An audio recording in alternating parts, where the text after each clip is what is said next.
आदरणीय नानांनी शेवटच्या श्वासापर्यंत त्या ठिकाणी 2009, 14, 19 आणि पोटनिवडणूक त्यानंतर सुद्धा त्या ठिकाणी झालेल्या निवडणुका या आमच्या त्या ठिकाणी परिवारांनी नानांच्या विचाराला जोडलेल्या कार्यकर्त्यांनी पदाधिकाऱ्यांनी या तिन्ही निवडणुकीच्या लोकसभेला त्या ठिकाणी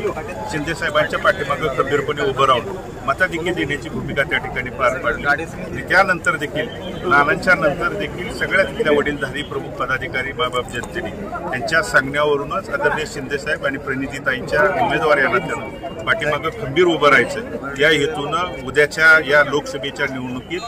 आपल्या सगळ्या भारतीय गटांनी त्या ठिकाणी त्यांच्या पाठीशी ठामपणे उभं राहून या तिन्ही निवडणुकापेक्षा सुद्धा जास्त मताधिक्य देण्याची भूमिका तिथल्या प्रमुख पदाधिकारी वडीलधारी मायबाप जनतेने ठरवलेलं आहे। तरी साधारण कितीपर्यंत मी आकड्यात त्या ठिकाणी सांगणार किती होईल साधारण मी आजपर्यंत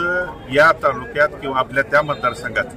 देशाच्या पंतप्रधानांच्या सभा झाल्या, अनेक जणांनी त्या ठिकाणी वेगवेगळ्या वल्गना केल्या, त्यामुळे मी आकड्यात त्या ठिकाणी सांगणार नाही। देशाचे पंतप्रधान असू द्यात किंवा कोण जरी आलं तरी त्या मतदारसंघ विचाराशी नानांच्या प्रेमाशी कधीच त्या ठिकाणी बाजूला गेलेलं नाही आणि म्हणून त्यांच्या विचाराशी प्रेमाशी बांधूनच त्या ठिकाणी उद्याच्या निवडणुकीत 4 जूनला या मतदारसंघाचा आणि पंढरपूर तालुक्यातील मोहोळ मतदारसंघाला जोडलेली 17 गावं जी त्या ठिकाणी गेल्या पंचवार्षिकला देखील 7,000हून अधिक लीड या मतदारसंघाने आणि 6,000पेक्षा अधिक मताचं लीड त्या 17 गावामधून दिलं असल्यामुळं याच्यापेक्षा सुद्धा जास्त मताधिक्य देण्याची भूमिका आमच्या सगळ्या परिवाराची असेल, एकत्रित सगळ्या पदाधिकाऱ्यांची असेल। ठामपणे त्या ठिकाणी माझ्या पोटनिवडणुकीच्या वेळी नानांच्या नंतर आदरणीय ताईंनी मोठ्या बहिणीच्या भूमिकेतून त्या ठिकाणी त्या भागामध्ये जाऊन आशीर्वाद मागण्याची भूमिका पार पाडली होती आणि ताई आज त्या ठिकाणी निवडणुकीला सामोरं जात असताना माझे देखील कर्तव्य आहे मोठ्या बहिणीच्या पाठीमागं